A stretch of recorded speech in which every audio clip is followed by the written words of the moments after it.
especializado en Prehistoria y Arqueología por la Universidad de Sevilla, trabaja desde el año 2000 como arqueólogo municipal en el Ayuntamiento de Algeciras, institución para la que ha dirigido la revista de arqueología CAETAE. Es consejero de número del Instituto de Estudios Campo-Gibraltareños, es socio fundador de ASPA, Asociación Profesional del Patrimonio Histórico Arqueológico de Cádiz, es miembro del Comité Científico de Sinus Cartellensis, editada por la Universidad Autónoma de Madrid y el Museo de San Roque, forma parte del grupo de investigación de la Universidad de Cádiz, el Círculo del Estrecho, estudio arqueológico y arqueométrico de las sociedades desde la prehistoria hasta la antigüedad tardía. Y ha estado integrado en GEA, Grupo de Estudios Especializados en la Antigüedad del Departamento de Historia Antigua de la UNESCO, y en el proyecto internacional El Garn de Pompeya y Herculano, organizados por la Universidad de Cádiz y Ca' Foscari de Venecia. Ha dirigido múltiples excavaciones, entre las que destaca la realizada en el bien de interés cultural Factoría de Salazones de Algeciras y proyectos museográficos como el del Centro de Interpretación de la Cultura Andalusí. Ha publicado una treintena de artículos centrados en el análisis de la ciudad antigua y medieval de Algeciras, a partir de los resultados de la arqueología urbana. Actualmente, su línea de investigación gira en torno al análisis de la ciudad medieval de Algeciras y sus registros cerámicos.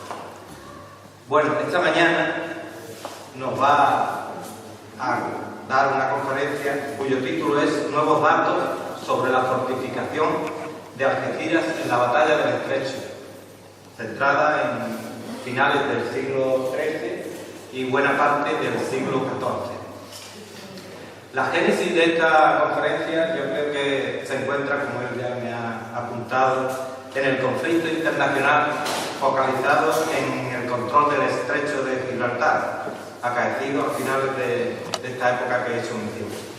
Es posiblemente el suceso que ha dejado una huella material más importante en la zona del Estrecho de Gibraltar.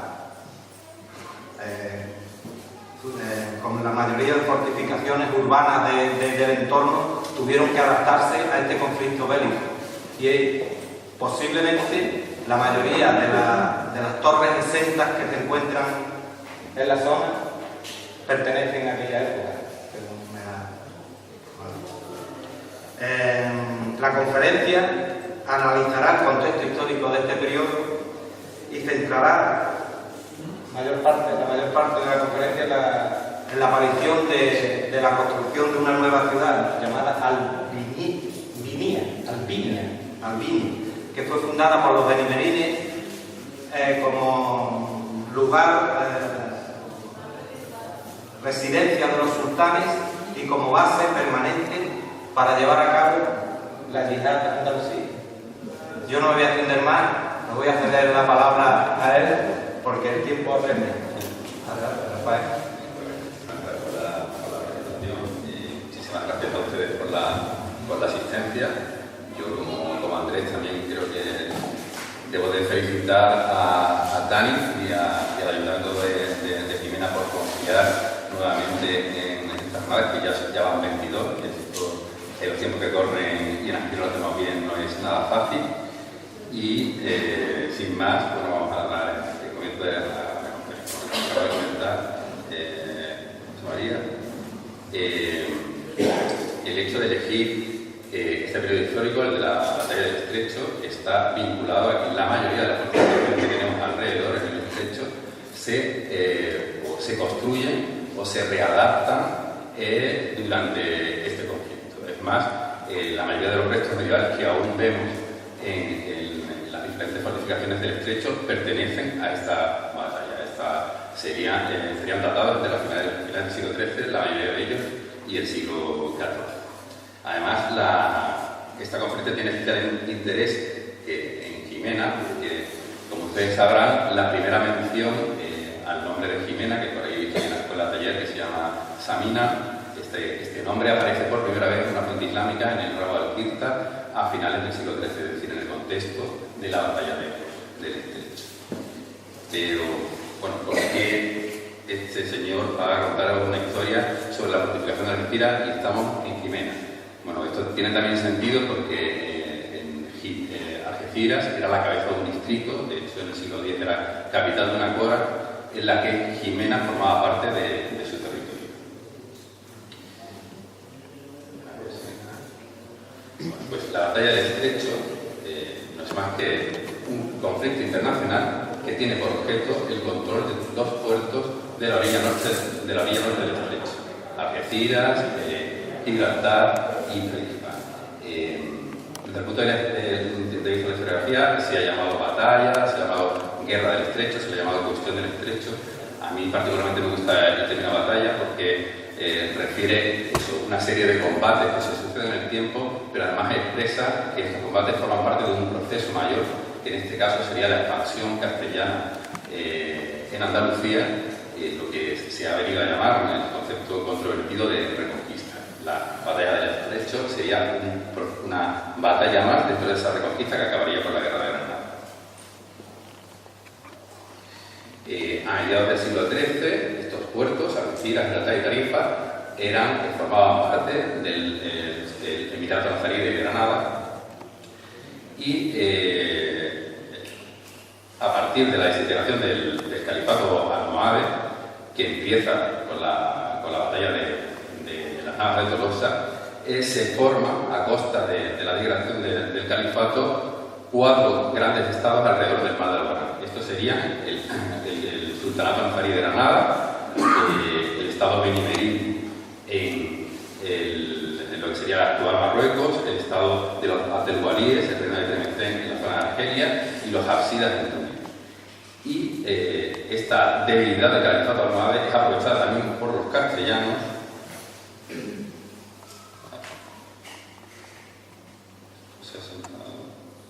al final.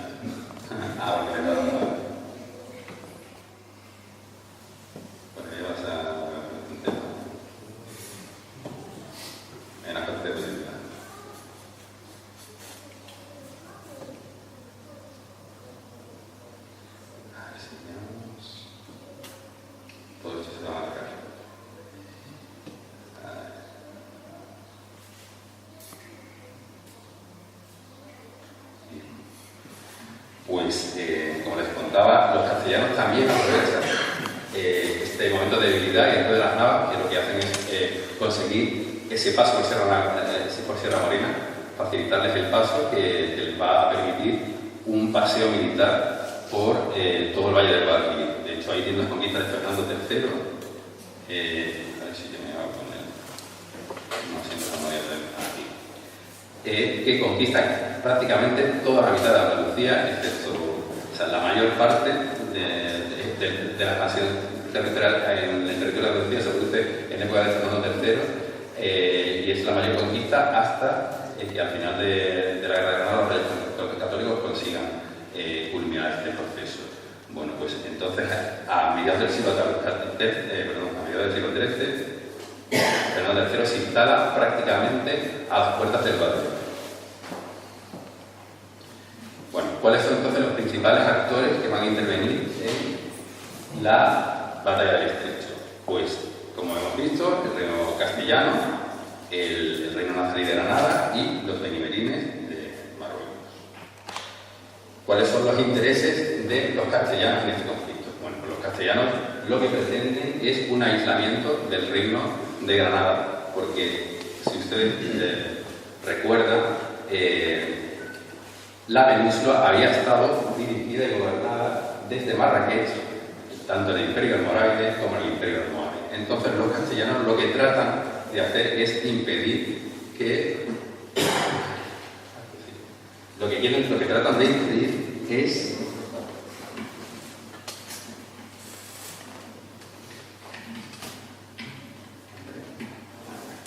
Lo que tratan de impedir es que esto vuelva a suceder. Quieren cercenar ese paso del Estrecho para que la península no vuelva a caer en manos de los norteafricanos. Evidentemente también detrás de esto subyace un interés económico por el control de las rutas comerciales comerciales entre el Atlántico y el Mediterráneo, que aunque conocemos la frase típica de Marseille, que plantea que el Mediterráneo es un lago musulmán por esta época, sí que el estrecho no estaba totalmente cerrado y se producían determinados contactos comerciales. Sabemos que Génova tenía desde finales del siglo XIII fletes, unas relaciones comerciales fluidas, anuales, entre la República de Génova y Flandes. Pero evidentemente cuando se conquiste los diferentes puertos del estrecho, estos contactos pues se ampliarán enormemente. Y el aparato ideológico que consigue, que se plantea para justificar estas conquistas, es el recurso a la cruzada. Este recurso conseguía que los caballeros que participaran en la cruzada pues tuvieran unos beneficios, recibieran indulgencia y la remisión de sus pecados, pero sobre todo a los monarcas les valía como un auténtico motor económico. Estas campañas eran muy caras y gracias a las bulas de cruzadas ellos conseguían acaparar parte de las rentas eclesiásticas en su beneficio para poder financiar las campañas. Es más, entre Alfonso X y Alfonso XI se consiguieron 14 bulas de cruzada para poder financiar la conquista. Casi todos los reyes que participaron en la batalla del Estrecho obtuvieron bulas de cruzada, excepto Sancho IV, que tenía algún problema con el papado. Bueno, pues este mismo aparato ideológico que justificaba la expansión lo utilizaron también los benimerines a través de, igual que la cruzada es una guerra legal, igualmente como la yihad, es el mismo concepto visto de las diferentes partes. ¿Y por qué los benimerines necesitaban también esa legitimación? Bueno, hay que tener en cuenta que, a diferencia de los almorávides y los almohades, que tenían un proyecto religioso reformador que había aglutinado a sus pueblos para conseguir unificar el imperio, ni los beriníes, ni los hafsíes, ni los abdelguadíes tenían nada, no tenían un proyecto nuevo que aportar. Entonces necesitaban otro tipo de recursos que legitimara ese hachazo que le habían pegado al califato almohade y esa forma de acaparar lo que quedaba del califato. Y además, por supuesto, subsiste también un interés comercial, porque no olvidemos que los beriníes llegan a controlar Ceuta, Algeciras, Tarifa, Málaga, curiosamente los puertos más importantes del occidente mediterráneo. Evidentemente aquí, aunque esto está muy poco estudiado, hay un interés comercial también. Bueno, ¿cuáles son los antecedentes de la batalla? Bueno, como hemos visto, Fernando III, a mediados del siglo XIII, se queda a las puertas del Guadalete en sus conquistas y su hijo, Alfonso X, cuando llega al trono, una de sus primeras preocupaciones, otra es intentar, se propone como candidato para el Sacro Imperio Germánico. Sus dos preocupaciones son esa, el pecho del imperio, y lo que la gente llama el pecho de Allende. Llevar la cruzada al norte de África, precisamente por esto, para intentar cercenar la entrada de los musulmanes por los intereses económicos que el norte de África conllevaba, y también por un viejo ideal de reconquista, porque ellos pensaban que gran parte de África había pertenecido al reino visigodo. Entonces formaba un aparato ideológico en el que se justificaba la entrada en África. Si analizamos la política de los primeros años de Alfonso X, vemos que cada acto va encaminado hacia la cruzada. Lo primero que hace cuando el primer año de su coronamiento en Sevilla, construye el arsenal, las reales trazas de Sevilla, que además ahora mismo son visitables. Es decir, lo que se hace es un astillero para crear los barcos con los que va a poder hacer esa cruzada en el norte de África. Lo segundo que hace es reconstruir y repoblar Cádiz y la aldea de Alcanate, lo que después será el puerto de Santa María. ¿Para qué? Para crear dos bases de operaciones desde donde lanzar la cruzada. Hasta aquí él fue organizando bastante escrupulosamente todos los procesos para poder llevar esa cruzada que iba a ir dirigida a la conquista de Ceuta, que es otro de los puertos fundamentales fundamentales del estrecho de Gibraltar, pero que, bueno, por diferentes cuestiones que no están muy claras, acaba siendo una incursión piratica en Salé, que le reportaría bastantes beneficios económicos, pero que además le crearía algunos problemas diplomáticos con el recién creado Estado benemerino. En esta situación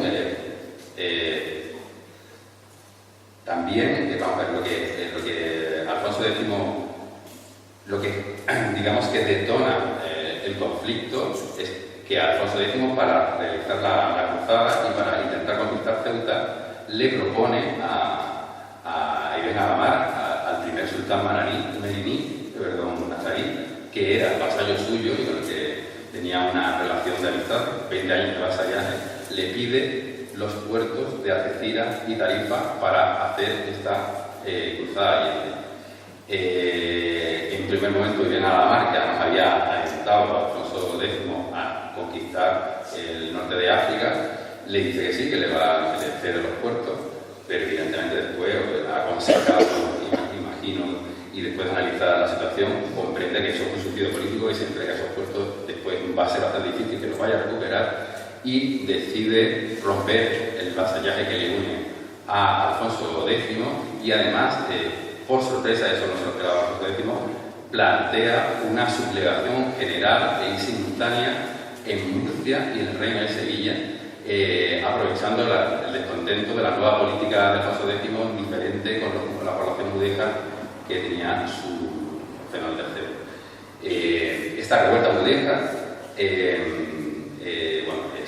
rápidamente seccionada en un momento cambian prácticamente todas las ciudades que habían conquistado Fernando III, pasan a manos musulmanas, pero la reacción por parte de Alfonso X es bastante enérgica y consigue en menos de 2 años volver a la situación inicial. Lo que sí ocurre es que esto supone, Alfonso X no se esperaba esta sublevación y hace que cambie completamente y reoriente su política con respecto a la cruzada de Allende, que la abandona y decide concentrarse en objetivos más realizables, como son llevar la cruzada a la península y concentrarse en los puertos del estrecho.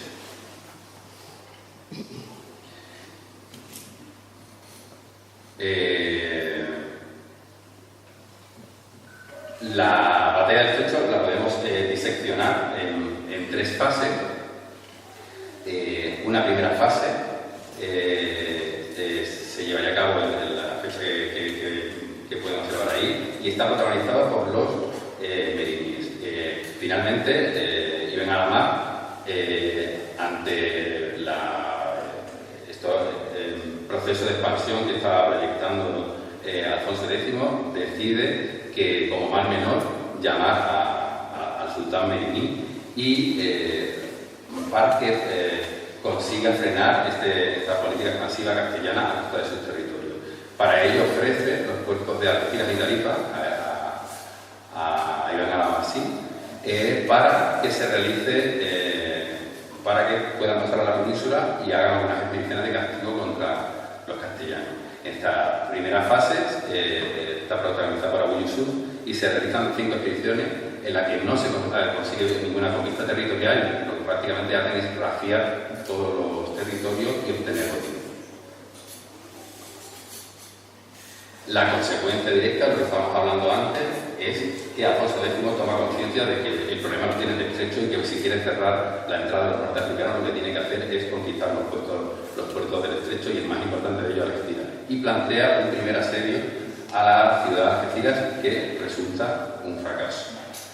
La reacción meriní es la fundación de 2 ciudades que son Albinya en Algeciras y Alcázar-Seguer, que era una ciudad que ya existía, pero que en este momento se fortifica.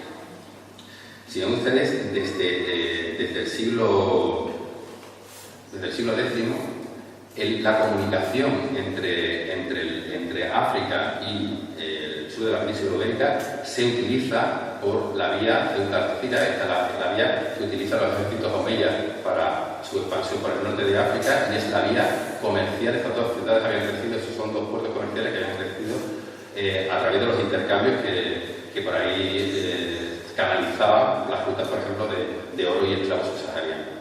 Esta ruta se cambia hacia Tarifa, Alcázar Seguer, hacia esta línea a partir del siglo XI y sobre todo del siglo XII, los primeros sultanes meriníes, porque es una ruta más corta y además evitaba los problemas de tener que pasar por Ceuta, que era una ciudad que se había elegido prácticamente como independiente y además bastante rica. Entonces, para evitar problemas con los ceutíes, utilizan Alcázar Seguer para el trasvase de tropas. Esto hará que tanto Alcázar Seguer como Tarifa crezca en este periodo. Aquí veis, por ejemplo, el recinto. Esta es la ciudad, la villa antigua de Tarifa, y en época actual de Berín, esto no lo tenemos muy claro porque no había muchas excavaciones, la ciudad casi se triplica, precisamente por esta línea que se crea entre Alcázar Seguer y Tarifa. Y Tarifa, precisamente, que le digo esto. Tengo los botones diferentes, no hay ordenadores. Se llama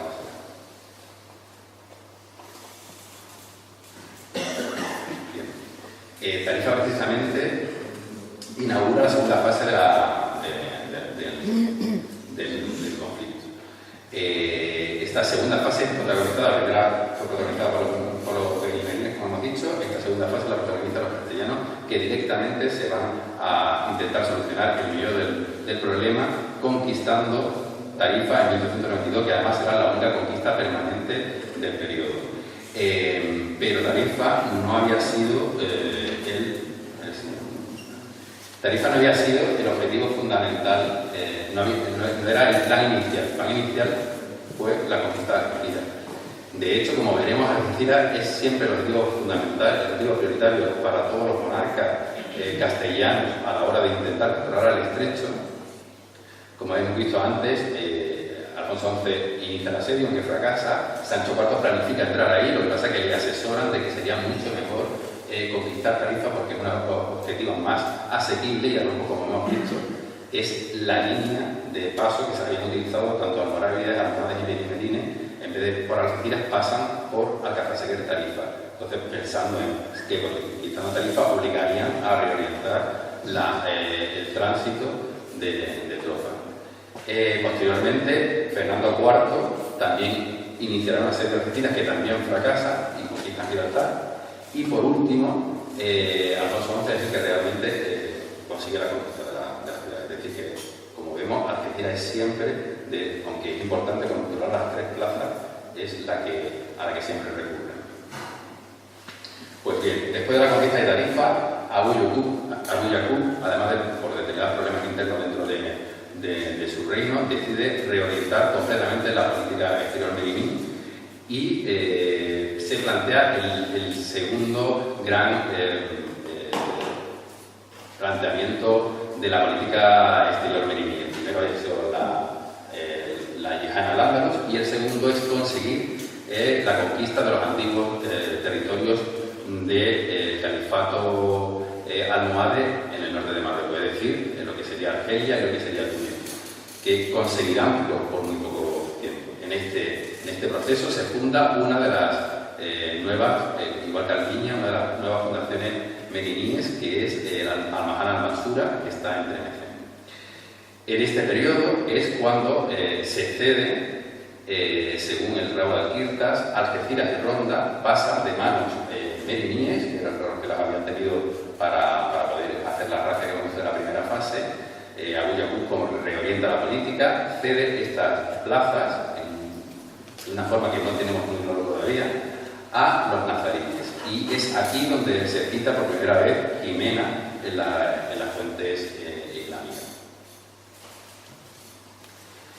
Y la tercera y última fase, y con esto acabamos con el contexto histórico, vuelve a ser iniciativa de los meriníes. Se produce porque Alfonso XI, cuando llega al poder, inicia una serie de campañas de oleadas de conquista, pero no en el estrecho, sino en la zona de frontera con el reino nazarí, y el sultán nazarí decide pedir de nuevo ayuda a los meriníes para que alivien esta presión. Los meriníes, en este caso es Abu al-Hassan, que es, igual que junto con Abu Yusuf, uno de los grandes conquistadores. Este es el que llega a unificar todo el norte de África y además es uno de los grandes sultanes constructores, es decir, tenía un ejército bastante bien dotado. Es el que toma con iniciativa llegar a la península y conquistar Gibraltar, que la conquista su hijo Abdelmalik. Hasta aquí se acaba la época de victorias de los meriníes, porque poco después ellos habían conquistado Gibraltar, es decir, tenían de las llaves del estrecho, que serían Tarifa, Algeciras y Gibraltar, ya tenían Algeciras y ya tenían Gibraltar, le faltaba Tarifa. Entonces, ese se plantea como el siguiente objetivo, intenta reconquistarla, pero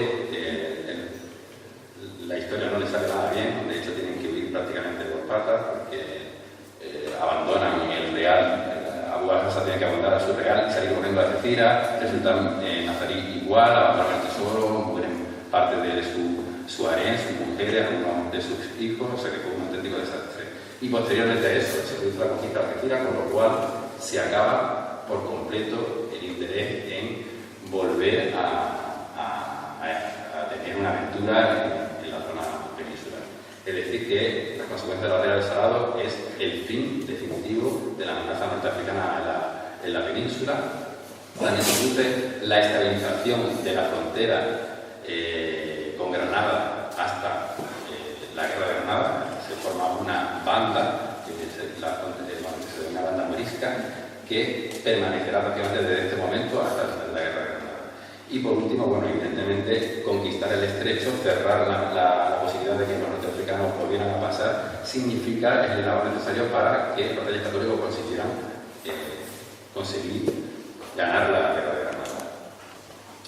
Bueno, pues centrándonos más en el tema que nos ocupa, que es el de la fundación de Arminia, que es la única fundación meriní en la península ibérica, vamos a decir que es la única de la península ibérica, pero no es la única fundación que ellos hacen, sino que los sultanes meriníes tienen 6 nuevas fundaciones urbanas, es decir, es la dinastía del Islam occidental que más fundaciones urbanas realiza. Y si miramos la geografía de sus fundaciones, nos damos cuenta de los principales problemas que tenían, de cuáles eran sus primeras preocupaciones en la política exterior. Hay 3 fundaciones, es decir, la mitad de todas las fundaciones que realizan están en la zona del estrecho. Ahí está Albiya en la orilla norte, la FARC de Ceuta y Alcázar Segre en la sur. La otra gran preocupación, como hemos visto, era expandirse e intentar controlar las rutas económicas del Magreb central, para lo cual tenía que conquistar el reino de Tlemcen y Túnez. Y las otras 2 ciudades que quedan son César Yelí, que es la capital, y La Chella, que es la metrópoli real. Bueno, pues la primera de estas fundaciones, César Yelí, la realiza Abu Yusuf, que es el verdadero creador de la dinastía. Se considera que el inicio de la dinastía meriní empieza a partir de 1269, que es cuando se le da el pistoletazo definitivo a los almohades al conquistar su capital, Marrakech.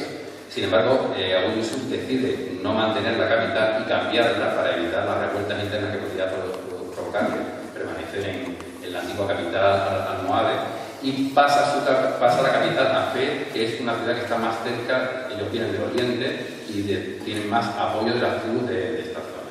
Aún así, Abu Yusuf no se fía mucho de la población, porque que en un momento en un estadio inicial no está muy contento con que ellos se establezcan aquí, y lo que decide es montar una ciudad al lado de la antigua Fez, una ciudad en la que pueda construir su administración.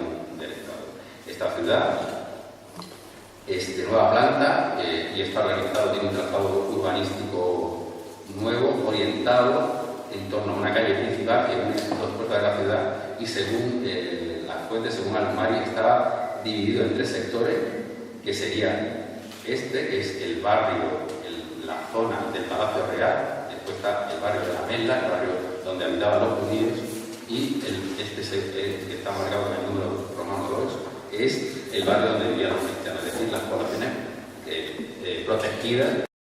La segunda fundación que los pirineos hacen, esta es una fundación de Aguinsú, que se realiza entre 1282 y 1285. Aquí hay un problema con la fecha, nosotros hemos planteado unas fechas diferentes a los demás autores, pero no vamos a entrar en ese detalle. Sí me parece más importante hablar de la causa de la fundación. Las fuentes islámicas son muy claras sobre los motivos, o explican explícitamente cuáles son los motivos por los que Abu Yusuf funda Al-Binja. Y es, al igual que Fe, lo hace para aislarse de la población, porque es una población en principio hostil, que ellos no controlan. Lo hace para instalar la residencia real, es decir, ellos, los sultanes, viven aquí en sus campañas al-Ándalus y la de la corte, y lo hacen también para instalar un campamento para las tropas que vienen a hacer la yihad al-Ándalus. Esta doble acepción de residencia real o como ciudad campamento ha provocado que diferentes investigadores le den un mayor peso a una u otra cuestión. Hay algunos que piensan que tenía más peso la ciudad que fuera una residencia real, y otros que la ciudad estaba más enfocada al campamento de las tropas para la yihad. De hecho, hay algún autor, la única publicación que hay sobre Al-Binja, los autores titularon el libro Al-Binja, la ciudad palatina. Ellos se decantaron, ellos pensaban que lo importante de esta ciudad es que era una ciudad palatina. Sin embargo, Almagro Gorbea plantea que las ciudades palatinas son aquellas que están creadas por el soberano y para el soberano, es decir, que toda la ciudad se organiza en torno al servicio del sultán. Este es el caso de Feja Yalí, que en violeta tienen marcado la zona que ocuparía la zona palaciega, es decir, que más de la mitad de la ciudad estaría orientada al palacio. Aquí tienen a Medina Zahara, que también una importante parte de la ciudad estaba dedicada al palacio, y abajo tienen la Alhambra. En contra, Patrick Cressier ha argumentado que quizás en el caso de las ciudades pirineas el concepto adecuado sería el de ciudades sultaneras, porque si bien tienen palacio y tienen mexuar, es decir, tienen una sala de justicia donde el sultán, en el tiempo que estuviera allí, impartiría justicia y tendría sus reuniones con sus asesores. Aparte o sea, esto no es lo que centraría la actividad de la ciudad, sino que estas ciudades se construyen como ciudades de mando y el palacio es solo una pequeña parte de la ciudad. Estas son teorías. El problema es que no hemos conseguido excavar en ninguna de las ciudades, las mansuras meriníes, como Trenecén o como Ceuta y en Algeciras muy poco, y conocemos muy poco de la estructuración de estas ciudades. Si la teoría de Almagro de que para saber si una ciudad palatina o no hay que conocer si el 50% de la ciudad está dedicada al palacio, aquí lo tenemos un poco difícil.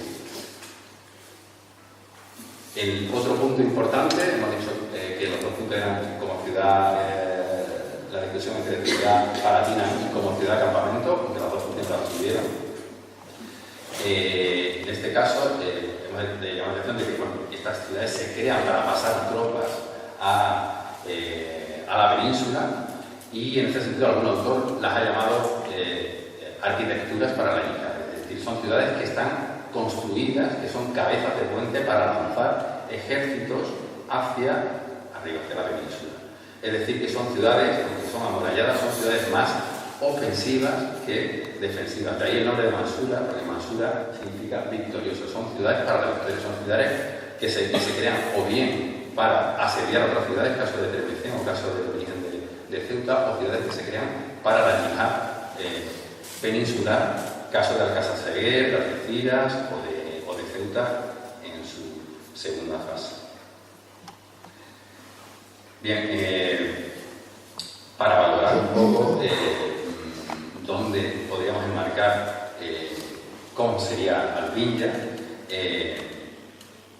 bueno, algunos los autores autores que les venía comentando antes, que hablan de que las Algeciras como ciudad palatina se habían basado en las fuentes, los cronistas dinásticos meriníes que equiparan la construcción de Albinia a la de Fez, a la de la capital. Aquí tienen cómo es Fez, tamaño de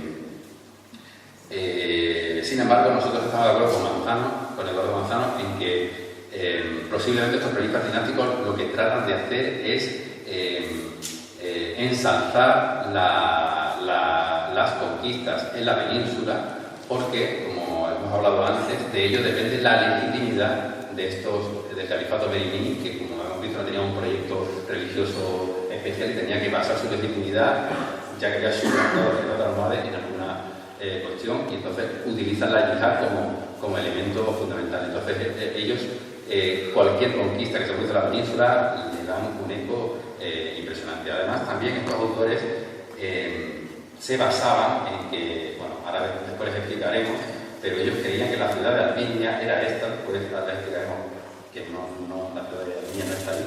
Ellos pensaban que ocupaba 27 hectáreas, es decir, que tenía un tamaño el triple de lo que realmente tiene. Actualmente sabemos que Albinia es esta ciudad de aquí, que tiene solo 12 hectáreas, y como pueden ver, tiene un tamaño muy similar a lo que sería el Afrak ceutí. Es diferente, o sea, estas tres ciudades son las tres mansuras, las tres ciudades creadas para ser ciudades ofensivas, y la única que se sale del tamaño es Tremecén, pero Tremecén tiene una historia diferente porque es una ciudad que se funda para asediar la capital de Tremecén, pero a Abu Yaqub la cosa se le va de las manos y pensaba que iba a ser una cosa rápida, y ellos no plantean no tienen ni idea de hacer ninguna ciudad, pero hacen un campamento, la guerra empieza a alargárseles, y entonces deciden rodear el campamento con una muralla, y se le alarga tanto que tiene que estar 8 años de asedio, y entonces aquello se convierte en una macro ciudad, cuando en principio era una pequeña, se planteó como un campamento militar. Por lo tanto, nosotros pensamos que Algeciras está más cerca de la Afrak y es diferente al resto de ciudades, ahora como veremos, de por qué de Casar Mahmuda y de etc. Bueno, aquí tienen Tremecén, como les he comentado, el problema es que no hay muchas excavaciones en Tremecén. Se conoce el perímetro amurallado, sabemos que posiblemente aquí, en esta zona central, se sitúe el Alcázar, en la zona del poder político, y que también sabemos por Marseille que seguramente esta zona era la que estaba más poblada y la que estaba en las mejores construcciones. Pero no sabemos si la zona norte estaba vacía, tampoco sabemos si estaba llena. Es posible que el campamento militar estuviera en esta zona. Aquí tenemos el Afrak de Ceuta. En el Afrak de Ceuta ocurre lo mismo, las únicas excavaciones que se han realizado desde la puerta, no se han realizado excavaciones en el interior, y desgraciadamente es posible que nunca se puedan hacer porque hay muchísimos edificios que han ido eliminando los estratos arqueológicos porque ha habido desmontes bastante intensos en el interior de la zona. Pero gracias a esta ilustración del Civitatis Orbis Terrarum, ahí pueden ver cómo esa pequeña representación sí nos va a ayudar a plantear que posiblemente, de lo que estábamos hablando, el Afrak, a diferencia de las ciudades palatinas, estaba en la zona del Alcázar, aquí tenemos una planta, era bastante más pequeña que el resto de la ciudad, y no tiene nada que ver con ciudades como Fez, en que esta zona palatina era bastante grande. Como ven, esto lo sabemos porque hay una doble muralla, esta muralla sería la de la Medina, y esta sería la muralla del Alcazaba. Aquí es donde estaría el palacio, el mesuar, la mezquita, el torno del sultán, y todo este espacio que es bastante grande quedaría. Por lo tanto, las tres ciudades que se denominan mansuras, en la posición del palacio, aquí aunque no está la curva de nivel, esta es la zona más alta de Tremecén. Está en Ceuta igualmente el Alcázar, donde está el palacio, estaría en la zona más alta, y en Algeciras, que no tenemos excavaciones, creemos igualmente que este sería el está en una esquina, no está en una posición centrada como entre Mecén y Ceuta, está en la posición dominante de la ciudad. Bueno, aparte tenemos una serie de documentos que en el siglo XVIII los ingenieros militares que trazan estos planos, que tenían bastante idea de construcciones militares, señalan que lo que hay aquí arriba, lo que hay en el alto, es un castillo. Y aparte también tenemos un privilegio de Alfonso XI en el que dona a Ejidal Bocanegra, el almirante de su flota, el alcázar de Manifle, que no sabemos muy bien qué es Manifle, pero es un alcázar que tiene el privilegio que se citan alrededor de él unos baños y la muralla. Y en este caso vemos que el alcázar está cerca de la muralla, y aquí en este plano de la ventana del 18 nos indica que aquí había un pozo de noria y unos baños. Es decir, que con los pocos datos que tenemos es muy posible que este sea la posición de la planta. Bueno, le hemos hablado de las tres ciudades que se parecen más, es decir, de todas las opciones que vienen, tenemos que Algeciras está más cerca de Mecén y de El Afraq, mucho más cerca que de Fez, como planteaban otros autores. Y el resto de ciudades medellíes son las que son diferentes a este esquema. Por un lado está Chella, que es la necrópolis real de Medellín. Basset y Ibn Pronesar, que son los primeros que estuvieron en Chella, planteaban que esto era el cementerio de los mujahidines, es decir, de la gente que iba a hacer la yihad al-Ándalus. ¿Por qué? Porque bueno, lo funda Abu Yusuf y lo reforma Abu al-Hassan, que son los dos grandes sultanes que intervendrán en la península ibérica. Y además, Abu al-Hassan, después del desastre de la batalla del Salado, se trae a los fallecidos y los entierra en una tumba, aquí, junto a las tumbas reales, en la familia de la Chella. Sin embargo, últimamente, hace 2 años sacó un artículo Tamas Nagy en el que plantea que sí que efectivamente aquí están enterrados los mujahidines, pero también hay que tener en cuenta que la primera persona que se entierra en la Chella es la mujer de Abu al-Hassan, que hay más familiares enterrados aquí y que también están enterrados los visites, es decir, que no solo hay mujahidines, y posiblemente lo que Abu al-Hassan planteó cuando empezó a enterrarse la Chella es crear un lugar para venerar a su familia, y de hecho se convierte en un centro de veneración posteriormente, porque los demás sultanes también siguen con esta costumbre de enterrar en Chella. Y la otra ciudad diferente es Alcázar Seguer.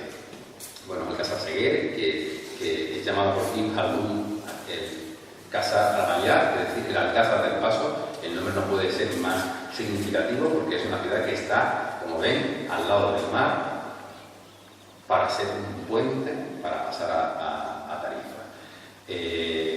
Puente que utilizan, como hemos dicho, almorávides, almohades, pero son los benimerines los que lo fortifican, en concreto Abuya. Bueno, como pueden ver, solo con ver la planta ya pueden comprender que esta ciudad es completamente diferente a todas las que hemos visto, porque es redonda. Y la mayoría de autores han incidido a que esta planta obedece a un carácter simbólico, teniendo en cuenta además que esta es una de las ciudades más importantes para lanzar las oleadas de las tropas para la yihad andalusí.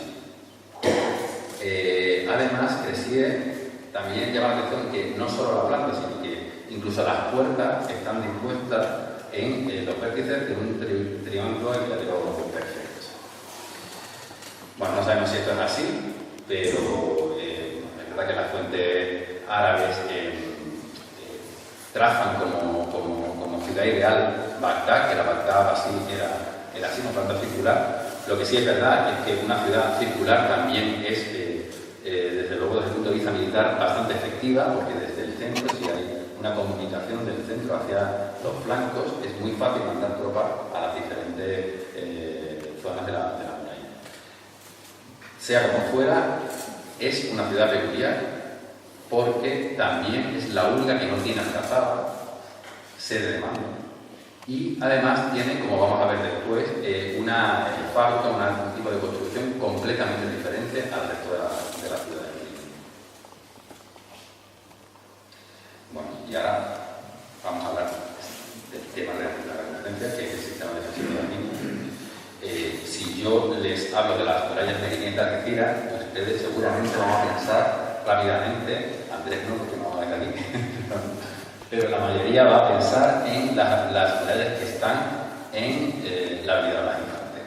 Sobre todo porque hay un grandísimo cartel de la tercera puerta en esta que se ha puesto de moda en el que pone murallas merindias, o sea que no hace falta mucho para que ustedes se concentren y piensen que eso son las murallas merindias.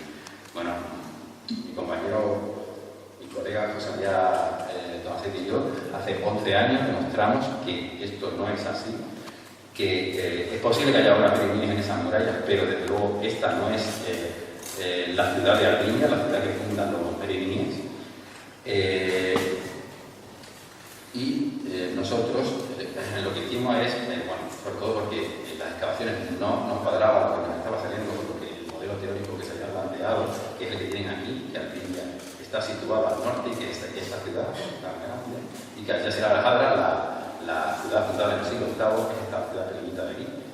Esto no nos cuadraba con la arqueología porque las estratigrafías de aquí, en vez de arrancar en el siglo VIII, arrancaban después del nivel bizantino, se pasaba bien vacío hasta el siglo XIII, y las estratigrafías de aquí arrancaban en el siglo VIII, es difícil por el resto cerámico calcular, pero por lo menos desde el siglo IX, y continuamente hasta el siglo XIV. Aquí algo fallaba. Se había dicho que a lo mejor eran unos arrabales, tal, pero algo fallaba. Entonces decidimos revisar todas las fuentes. En esto me entendé mucho porque estamos hablando ya en algunas otras conferencias, pero bueno, por una visión general. Decidimos revisar todas las fuentes y nos dimos cuenta que la mayoría de autores basaban la ubicación de estas ciudades en la crónica de Alfonso XI.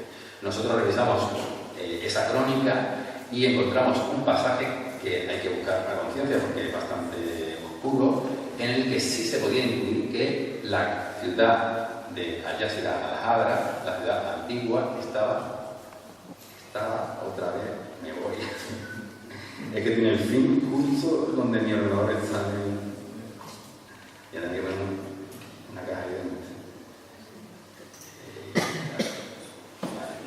Esta vez. Bien, pues esta ciudad de Al-Jazira Al-Hadra estaba ahí y por lo tanto Arviña se queda aquí. Es decir, que lo que nosotros planteamos es que están invertidas las localizaciones. Si el pasaje de la Ramiro Alfonso era oscuro, después miramos también en el poema del mismo rey y ahí hay una estrofa en la que se alude también de forma un poco más no tan directa de leer en apoyar la misma historia, que la Villa Vieja es la que está situada. Pero es que además tenemos otras fuentes contemporáneas, como son dos cartas de Mateo Merced. Mateo Merced era el vicealmirante de la flota aragonesa que se retira, es decir, alguien que estuvo aquí, que no podía equivocarse mucho en cuanto a tamaño y norte y sur.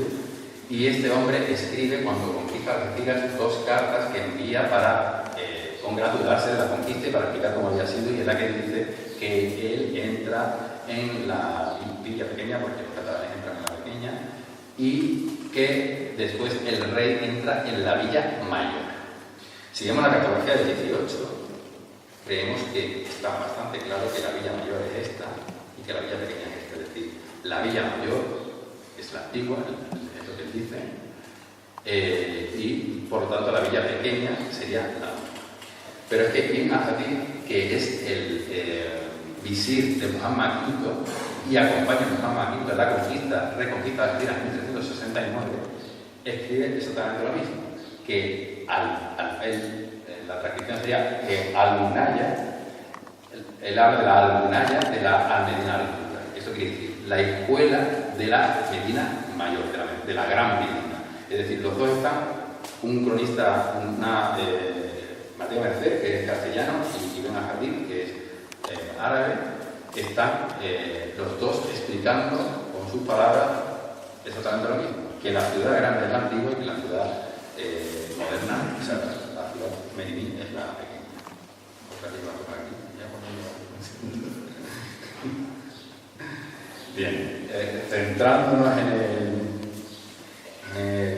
el sistema defensivo, bueno, la mayor parte de los restos conservados se localizan en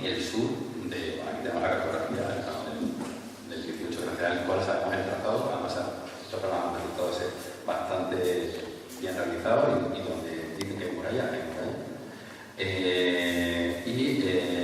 La mayor parte se concentra, los restos conservados se concentran en el sur. Bueno, vamos a ir hablando de los diferentes elementos defensivos. Desde el interior de la Medina, aquí estaría la Medina, y este es el exterior, ¿no? Pues vamos a hablar de la ciudad que estaría desde dentro hacia afuera, compuesta por una muralla torreada. Delante de esa muralla torreada habría una primera línea de barbacana, es decir, otra muralla menor para impedir que las máquinas de asedio llegaran a la muralla principal, pero que además, delante de esa hay otra línea de barbacana que refuerza aún más el complemento. Va a estar lista en un espacio vacío para circular con el local. Y delante hay un pequeño arroyo que podría servir de defensa natural. Bien, ¿cómo es la muralla de esta ciudad? Pues la muralla está construida con hormigón de cal. Es decir, está construida con tablones de encofrado, porque no nos entendamos. Tanto la muralla como la primera barracana.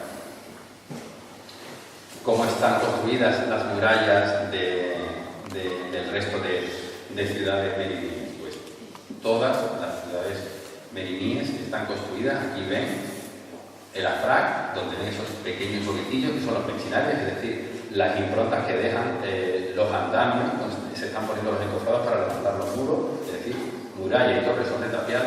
Esto es fejaldería donde no se ve, pero yo se lo cuento. Esto es chela, donde igualmente se pueden ver los mechinales, y esto es tremecén. Por eso tenía bastante interés el cambio que hemos operado de las murallas meriníes que hemos hablado antes, que estaban en la unidad de Blas Infante, y las de ahora. Porque las murallas de Blas Infante no tienen nada que ver su sistema constructivo con la nueva villa. Al cambiar ahora las teorías y centrarnos en esta villa, comprobamos que los sistemas constructivos que se utilizan se parecen al resto de fortificaciones y ya la cobra sentido. Pero, como siempre, hay una excepción. Y esta es Casaseguer, de nuevo. Casaseguer, que ya hemos visto que es una ciudad excepcional por muchas cosas, por la planta, porque no tiene sede de gobierno, y porque encima se construye de una forma completamente diferente con estas torres. Las demás torres son todas cuadrangulares, estas son torres ultra semicirculares, de las cuales vamos a la hora de la conferencia. Bueno, pues esto de aquí es una cañonera portuguesa, pero vamos a ver la construcción en Meriní. Y en las puertas sí que utilizan torres cuadrangulares, pero utilizan un tipo de aparejo muy ordenado de mampostería, ordenado, lo que hemos dicho que es hormigón de cal, esto es mampostería ordenada por hiladas, que esto tiene un sentido que se quede con ello, porque ahora vamos a volver sobre ello, y reforzado por ladrillos. Este tipo de aparejos aparecen en algunas fortificaciones del norte de África, pero aparecen también en la Alhambra y en muchas ciudades nazaríes. Bueno, volviendo a la descripción del sistema defensivo dentro de afuera, ya hemos dicho que tanto la muralla como la barbacana, que es esta, son de hormigón de cal.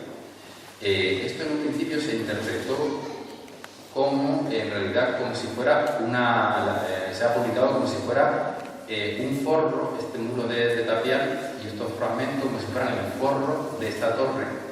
Y se pensaba que quizás se habían forrado las torres para repeler la artillería. Las torres no fallan. Las torres no son de tapial. Las torres están construidas con algo parecido al encofrado, pero en vez de utilizar la característica de los tapiales, de los encofrados, es que se utilizan formas de aprovecharlos. O sea, se utilizan tablas de encofrado que después se quitan. Aquí se construye una cosa parecida, que son muros de mampostería construidos.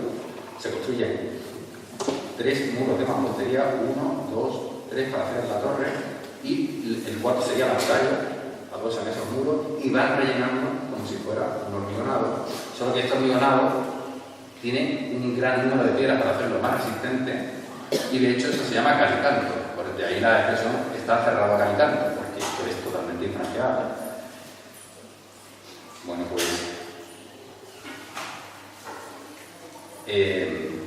estas murallas, estas torres, habían sido datadas por la teoría tradicional en el siglo IX. ¿Por qué? Porque hay una cita de Al-Idrisi, que Al-Idrisi escribe en época almorábide, diciendo que las murallas de Algeciras eran de piedra mezclada con cal.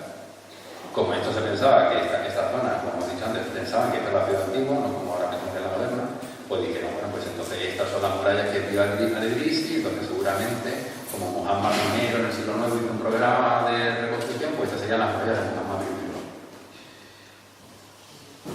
Sin embargo, las murallas de Alcalá, de Algeciras de Alcalá, de la sociedad, sí que son de piedra mezclada con cal. Estas en concreto no sabemos si son las ciudad de Al-Idrisi, porque las dataciones no se han llegado a nivel de fundación, y esto solo sabemos que esto es como mínimo del siglo XIII-XIV, pero todas las veces que hemos encontrado murallas en el recinto norte, en Algeciras de Alhadra, son de piedra mezclada con cal, al contrario que en la Albilla, que son de hormigón.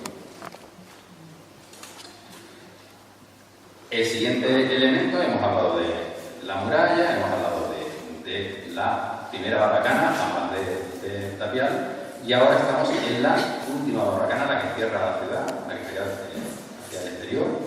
Y esta barbacana está construida, al igual que las torres, con, fíjense aquí, una hoja de mampostería y un relleno hacia el interior de calidad. Aquí además tiene una visión de torre y barbacana, que están construidas con el mismo material. Es decir, que hay una identidad de fábricas, fíjense cómo está construida la torre, muy buena, pero cómo está construida la torre con su relleno de cal y canto y su hoja de mampostería exterior, y cómo está construida la barbacana, igualmente por hiladas y con su relleno de mampostería. Aquí está la torre y aquí está la barbacana, identidad de fábricas. Esta identidad de fábrica, además, es también se puede ver que en Algeciras de Alhadra hay algunos elementos, como son el foso, que también están construidos, fíjense, en la otra ciudad, como la fábrica es exactamente idéntica a la de esta barbacana, con lo cual probablemente estas dos fábricas se construyen en las dos ciudades a la vez. Bueno, hemos dicho, vengo hablando de que esta es la barbacana. Sin embargo, la crónica de Alfonso Banzer dice que la ciudad tiene un foso. ¿Esto es la barbacana o es la escarpa del foso? Bueno, las observaciones que se han hecho para comprobar esto, esta es una de ellas. Si se fijan, no llegaron a los niveles de base por cuestiones de la excavación de urgencia, que no se puede llegar hasta donde no quiere. Aquí ven los bolaños del asedio, es decir, este es el nivel de destrucción de la ciudad. Y no sabemos si había foso debajo o no. Lo que sí es verdad es que ellos plantearon un corte en el eje transversal al muro de 5 metros, y en esos 5 metros no encontraron con la escarpa. Si hubiera foso, tendría que haber escarpa con la escarpa. También puede estar destruido a ese nivel. En otra excavación que se hizo, ahí tiene una alzada de casi 2 metros, que se llevó a la base, ahí la barbacana estaba apoyada sobre el geológico y tampoco había otra escarpa, con lo cual suponemos que en este flanco, aunque la crónica diga lo que diga, aquí no había foso. Entonces, ¿qué es? ¿Por qué dice la crónica que había foso? Bueno, la verdad es que la crónica, cuando habla del foso, habla siempre en relación a la puerta que está sobre el Oteruelo, que nosotros creemos que el Oteruelo es esta elevación que hay aquí, cerca de uno de los puntos de la ciudad. Y esto tiene sentido que el foso estuviera aquí. Bueno, los fosos no tienen por qué siempre rodear las ciudades. Y tiene sentido porque si se fijan, esta es una representación del siglo XVIII de lo que sería una curva de nivel, este sombreado. Es decir, toda la ciudad está sobre una meseta, el Alcázar está en una meseta más alta, pero el Oteruelo queda fuera, pero a la misma altura que el Alcázar. Es decir, en ese Otero es donde el único punto de la ciudad donde el exterior está a la misma altura que el interior, por lo cual es normal que ellos traten de seccionar esa zona creando un foso, porque las puertas son las zonas más débiles de cualquier sistema amurallado. Bueno, en resumidas cuentas, esta es la novedad de estos trabajos que estamos haciendo.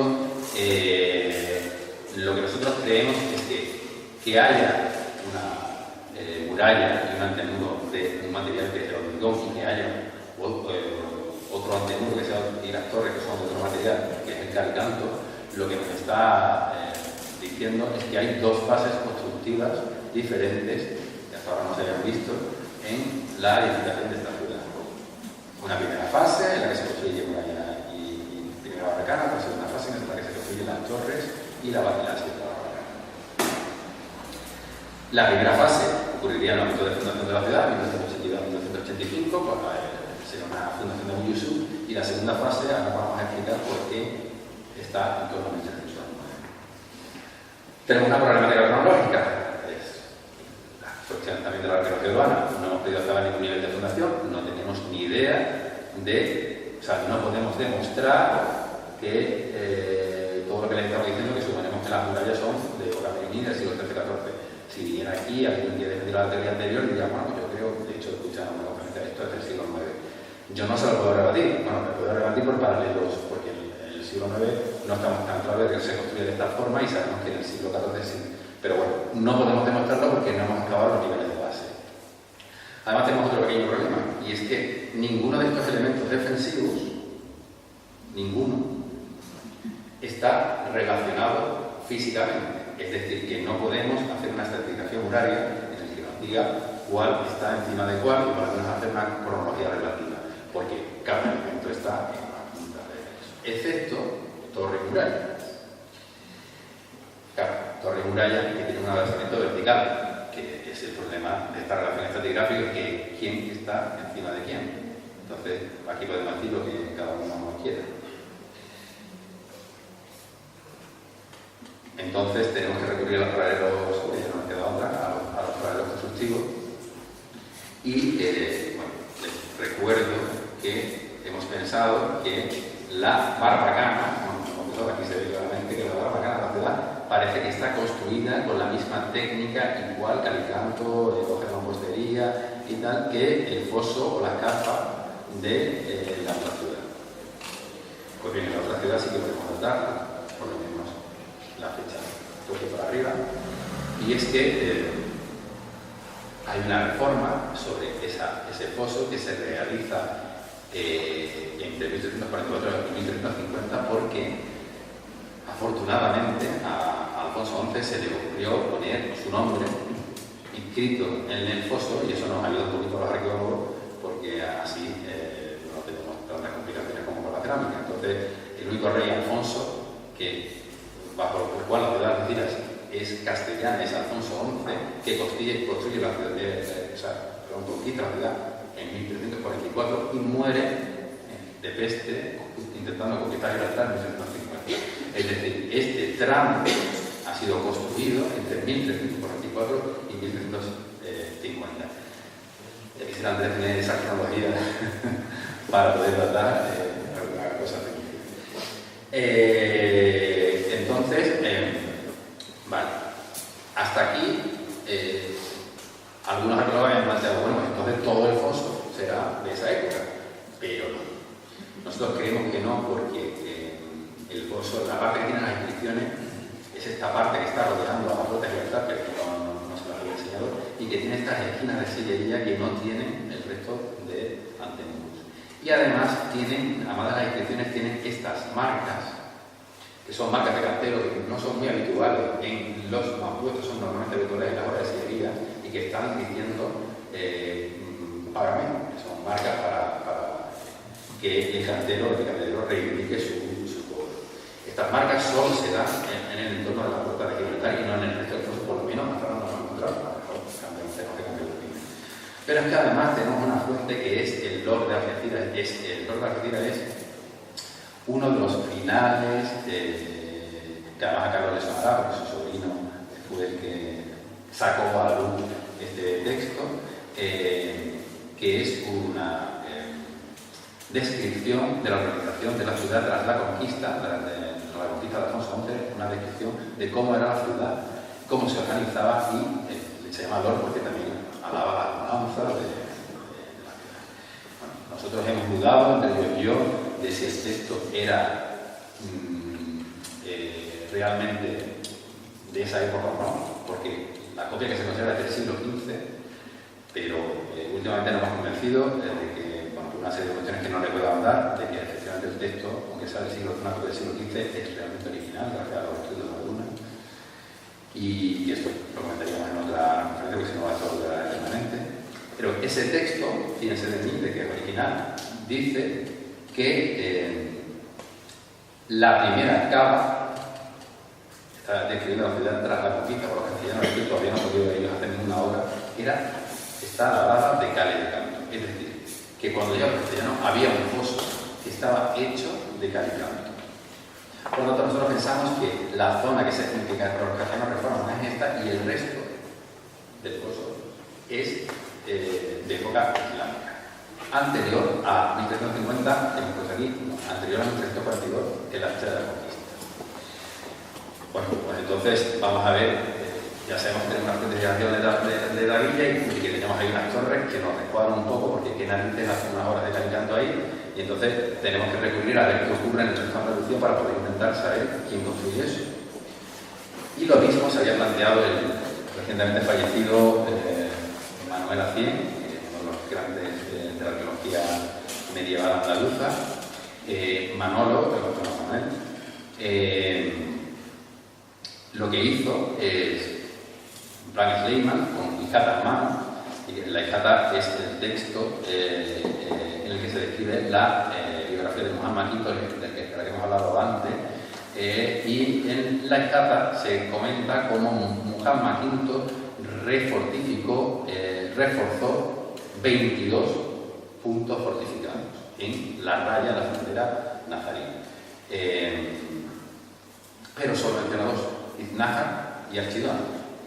Iznájar no queda gran cosa como para poder averiguar de qué época es, pero Archidona tiene estas impresionantes murallas, y aquí se vino a 100 y dijo, pues, estas torres son ultrasemicirculares, no son cuadradas. Y además, qué casualidad, que tienen un aparejo completamente de mampostería, pero muy regularizado, si se fijan, están enhiladas completamente horizontales y niveladas con rígidos. Pues entonces comprobó qué ocurre en el resto de fortificaciones de la raya, pues empezaron a aparecer las torres ultrasemicirculares en todas las fortificaciones de frontera. Esto es Antequera, que se y esto es Ronda, el lugar donde él hizo la tesis.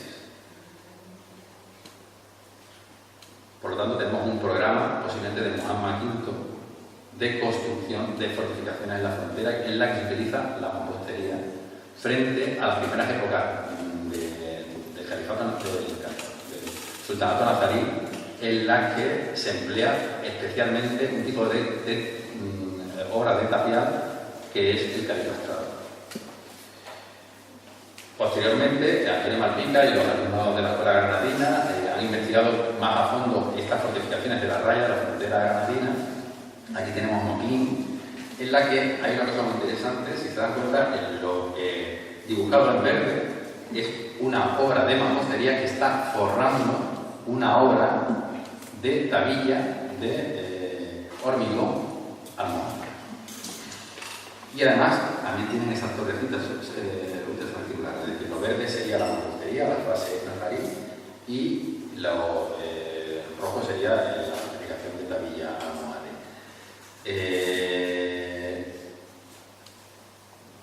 Antequera, por recordar. En Antequera ocurre exactamente lo mismo. Encontramos fortificaciones de hormigón, esta zona muy buena, recubiertas con mampostería.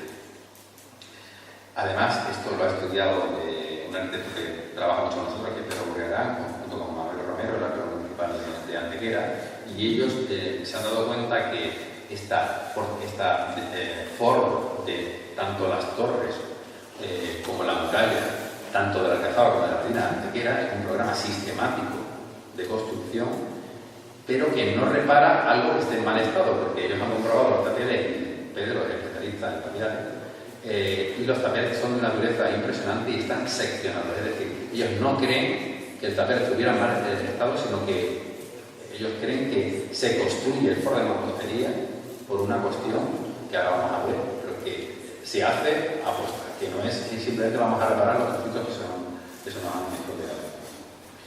¿Y cómo aplicar estas relaciones generalizadas? Bueno, pues este mapa yo creo que habla por sí solo. En azul tienen las villas nazaríes de las que estamos hablando, y en rojo la oleada ofensiva que plantea Alfonso XI nada más llegar a la corona, en la que entre 1327 y 1342 realizan todas estas conquistas. Al realizar Alfonso X estas conquistas, estas villas nazaríes son las que se pasan automáticamente a formar parte de la primera línea defensiva, y esto ocurre alrededor de la mitad del siglo XIV, justo cuando ellos estaban en el Otra curiosa coincidencia es que también en esta época, alrededor de la mediados del XIV, se introduce la artillería en la península. De hecho, Algeciras es uno de los pocos sitios que tenemos constatado con seguridad, porque la crónica de Alfonso XI describe perfectamente el uso de armas de fuego, porque se habla de pólvora, porque se habla de trueno, que es lo que suele identificar el cañón, porque hay otras armas que lanzan algo incendiario, que es el nafta, pero no utiliza pólvora, no es igual de dañino. Sin embargo, cuando se habla de trueno, el trueno es que se está utilizando pólvora. Y además se habla de la pólvora, de cogen alguna barcaza con pólvora, y se habla de dos tipos de cañones. Uno, como el que ven en esta imagen, que lanza flechas, y otro que lanza bolas, pellas de hierro, que es lo que nosotros estamos más acostumbrados a relacionar con un cañón. Bueno, pues eso que está ocurriendo en Algeciras en 1342, hay algunas fuentes que tratan de adelantarlo a hacer cosas que ocurren alrededor de 1327. Lo que pasa es que las fuentes no son fiables porque son copiadas a través de Conde, no tenemos la referencia original. Pero lo que sí sabemos es que aparecen estos dibujos en dos libros que se le encarga a este señor, que yo no voy a comentar el nombre, que es el preceptor de Enrique III de Inglaterra. Justo antes, esta fecha de 1327 es la fecha de coronación de Enrique III, o sea que se lo dan justo cuando es príncipe, para que él se vaya haciendo una idea, sobre todo de formación aristotélica, que es de lo que hablan los libros, pero tienen además unos dibujitos para que se entretenga, porque Aristóteles a lo mejor era un poco aburrido, de unas máquinas que no aparecen en el texto, pero que son indudablemente las primeras representaciones de un cañón en Occidente. ¿Qué queremos decir con esto? Que bueno, hay una curiosa casualidad entre las conquistas de Alfonso XI, las refortificaciones nazarí, y entre la aparición de la artillería y la fortificación nazarí. Aunque en el estado actual de la investigación parece absurdo, porque relacionar artillería y orden mampostería, porque los primeros cañones se dan del lado islámico y no van a fortificarse ellos mismos contra sus propios cañones, no tendría sentido, pero a lo mejor nos falta por hacer parte del proceso. Si Enrique III en 1327 tenía este manual en su cama, pues seguramente será porque algo más había por ahí que se nos escapa. Bueno, entonces todo esto se lo he contado porque nosotros realmente pensamos que las murallas de Algeciras, sus torres eran de tabilla como las del resto de las Pirineas. Lo que pasa es que en época nazarí esas torres se eliminan, como ocurre en Antequera, y se sustituyen por otras torres de Canicamento. ¿Dónde están las torres de tabilla? Bueno, en examen ocular, hay proyectos de investigación aquí, pero bueno, todas estas cosas se alargan en el tiempo, espero que no se alarguen 20 años el resto de proyectos que hacemos, pero esperamos que en breve podamos intervenir y tenemos planteado una serie de batidas analíticas de tapiales y tal. Pero a simple vista, si se fijan en esta torre, el aglutinante es un mortero de color marrón. Pero si nos fijamos aquí, hay una pella de un mortero de color blanquecino. Nosotros, bueno, la primera vez que yo vi esto, yo pensé que era Opus Camentipio. No sé si se fijaron al principio, una de las murallas está construida encima de una pileta de Salazón. Entonces pensamos que a lo mejor habían reventado la pileta y con eso lo habían utilizado como carga, porque el Camentipio, al igual que el tapial, es tan fuerte como una piedra. Pero no tiene cerámica, y esa es una de las características fundamentales del Camentipio, por lo menos aquí en esta zona.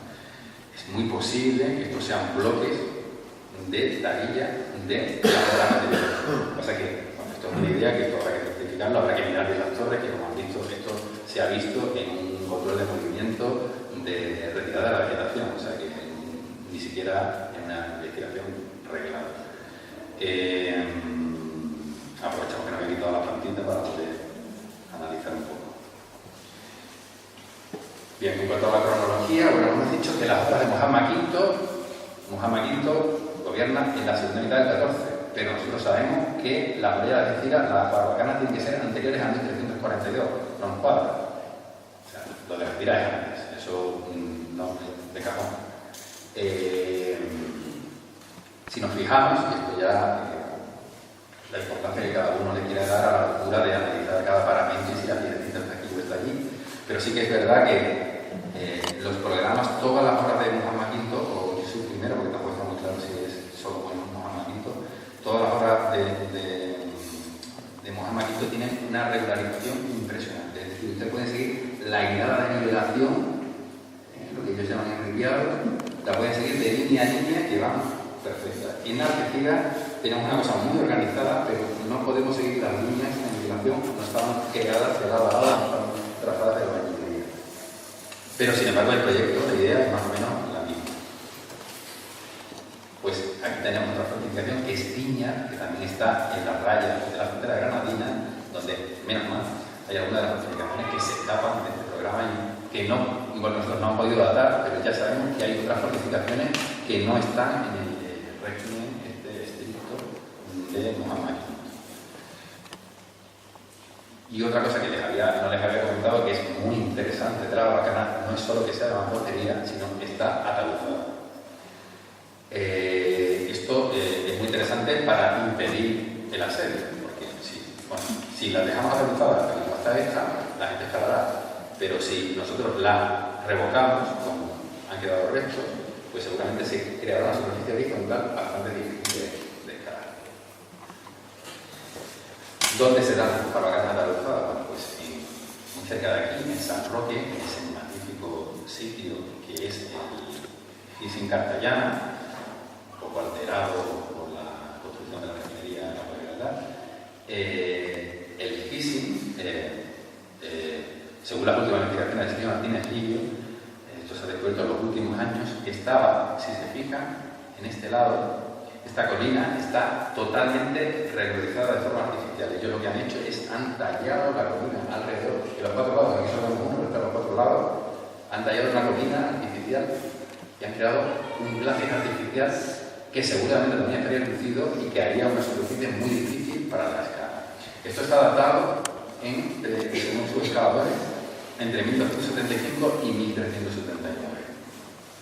Lo mismo ocurre en Antequera. Aquí ya sí con este programa de Muhammad V, por el cual se plantea que debe ser de la segunda mitad del 14, ven, está la alcazaba, también hay una glacis que rodea la alcazaba. Pero no solo el alcazaba, sino que en la Medina, aquí también tenemos el glacis y aquí sí que forma parte del foso. Hay un foso excavado excavado en el clima natural, pero el antenudo, la escarpa del foso sí que se hace de mampostería seguramente para dificultar el acceso, porque si es una obra natural pues siempre se puede ahondar, pero la obra de mampostería es más complicada. Bueno, tenemos dos obras que están entre finales del siglo XIII y la segunda mitad del XIV, en la que se introducen estos glacis encima muy cerca de Algeciras. Por lo tanto, Sergio Martínez Lillo, que es el que acaba el Hissin Cartayana, en la Universidad de San Roque, como posteriormente Pedro Urrearán, plantean la influencia oriental en este tipo de construcciones. Aquí tienen el cráter de los caballeros en Siria y la muralla de Cesarea, que se construyen a finales del siglo XIII. Lo que ellos plantean es que los ida y venida de cruzados se trajeron este tipo de fortificaciones y las trasladaron a la península. Hasta aquí la historia era muy bonita, pero, como siempre, aparece una puntillita en las excavaciones y esta es la última en este control de movimiento de tierra que les comenté, que ha sido muy fructífero desde el punto de vista de la investigación. Encontramos este muro que yo hasta ahora no había visto, hay una página del 98, pero siempre está tapado por la vegetación. Los informes de excavación se decía que este muro era de Calicanto, lo cual tendría mucho sentido porque este muro está en la misma alineación que los otros dos muros antemuros de Calicanto, barrocanos de Calicanto, que hemos hablado antes, ¿vale? que estaban en talud y que estaban al final de la investigación. Bueno, pues este muro no es de Calicanto, este muro es de hormigón de cal.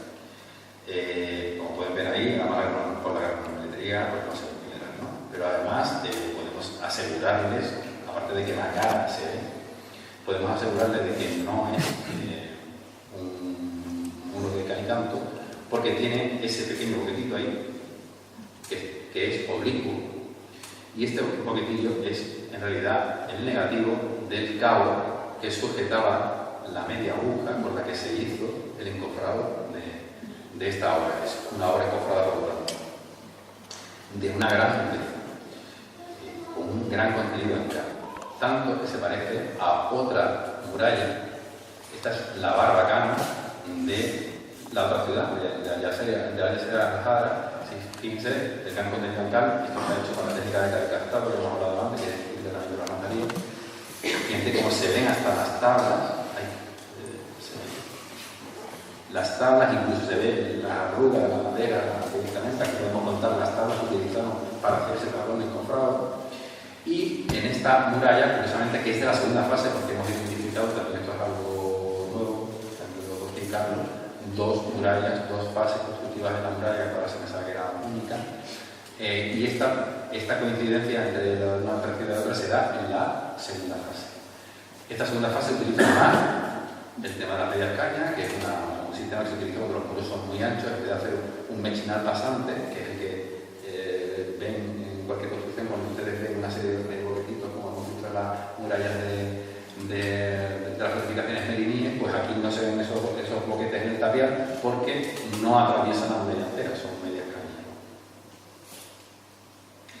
Y esto se emplea, que yo sepa, en el mirador de la Alcázar de Marchena, donde está perfectamente datado en la primera mitad del siglo XIII, que aquí sí viene grande, como obra tardua. Este es un tapial caricachado de muy buena consistencia, en el que se hace no solo el antemuro, en realidad este glass se hace porque tendrán problemas de deslizamiento y lo hacen como una base, una cimentación para la muralla. Este glass que está unido a la muralla sirve de base, pero después lo aprovechan y encima le construyen un parapeto y mantienen así una barbacana. O sea, solucionan un problema estructural y le dan después un uso defensivo. Recapitulando y ya para terminar, entonces lo que hemos visto es que creemos que hay tres fases constructivas en el tramo conservado de las murallas de Albiña. Una primera fase que correspondería a la fundación, todo esto con la teoría cautela, porque no tenemos no tenemos un apoyo estratégico para hacerlo. Una primera fase en la que se crearía la muralla y la barbacana del Botón de Cal, que sería la fase de fundación de Aviño Sur.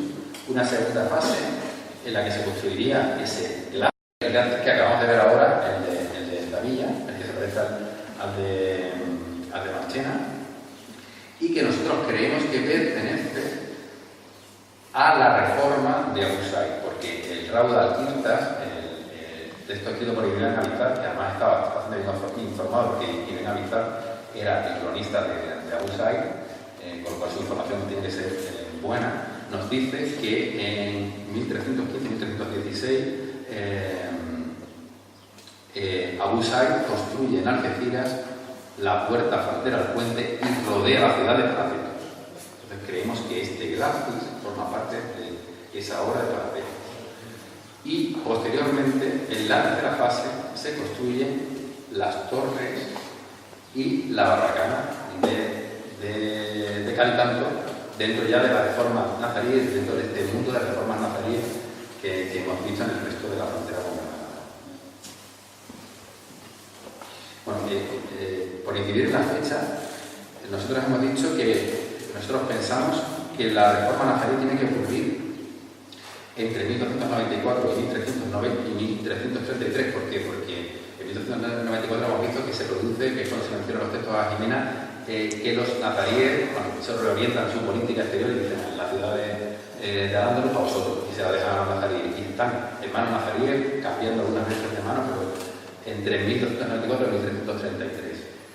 Nosotros hemos pensado en qué periodo puede ser importante para que Algeciras necesite refortificarse después de que haya habido una reforma de Abusai y la primera construcción. Y hemos llegado a la conclusión de que quizás el periodo teórico en el que Algeciras necesitaría una refortificación es tras la conquista de Gibraltar por Fernando IV en 1309. En este momento, los castellanos tienen hecho una pinza entre Gibraltar y Tarifa y queda medio Algeciras. Entonces nosotros pensamos que ese es un momento en el que seguramente decidieron que los nazaríes necesitaban mejorar las fortificaciones de la ciudad. Por lo tanto, pensamos que esas fortificaciones tuvieron que realizarse entre 1309 y 1333, que es la fecha en que las fortificaciones vuelven a pasar a nuevo. Y ya para acabar, otro de los elementos que se localizan en la fecha es la villa y que había valido a los autores que habían analizado esto con anterioridad para que pensaban que la villa era más antigua, y este elemento había sido dado hasta ahora en el siglo XII. Es decir, tenemos unas torres, las anteriores que habían sido dadas en el IX, y este le otorgamos una datación del siglo XII, porque hasta hace poco solo contábamos con esta ilustración sobre la torre de Don Rodrigo, que actualmente ha desaparecido, y la verdad es que no le faltaba razón, porque por la forma en que está dibujada parece que es una torre octogonal. Las torres poligonales es un sistema de propaganda que utilizan mucho los nazaríes, que es muy abundante, los almohades, y que es muy abundante en las edificaciones almohades. Entonces ellos lo que pensaron es que esta torre poligonal, que ellos pensaban que era el barrano, porque fíjense que está la playa, ellos pensaban que la fortificación estaba detrás, entonces un albarrano octogonal, estaba claro que tenía que ser almohade. Sin embargo, en una revisión reciente que hemos hecho, hemos comprobado que, bueno, si analizamos los planos que hay de la torre, en ninguno la torre es octogonal, en todo es cuadrada. Si miramos esta acuarela, que es la vista contraria al grabado que teníamos anteriormente, que ha sido recientemente aquí de la Comisión Municipal de Algeciras, vemos que no hay ningún indicador para pensar que la torre sea octogonal, o será o no, porque aquí no lo parece, y si la planta tal, pues, y además, si nos fijamos en los planos, la torre tampoco es albarrana, porque las murallas, si se fijan, acaban en la torre. Es decir, que ni es albarrana, ni es de tapiar, ni es de torre. No es de tapiar porque hay un documento del siglo XVIII que dice explícitamente, es un documento militar, que la torre es cuadrada, parte de piedra de sillería y parte de mampostería. Es decir, con esto eliminamos totalmente la posibilidad de datación anterior. ¿Cuándo se construye? Pues no tenemos idea. Es una torre de mampostería, podría pertenecer al periodo de la Macerí, pero también podría, como no sabemos si la sillería está en los encadenados de las esquinas, que sería propio también de la arquitectura nazarí, pues está en determinadas partes de la torre, pues no sabemos si pudo ser una reforma nazarí o una reforma castellana. Bueno, pues muchísimas gracias por su atención.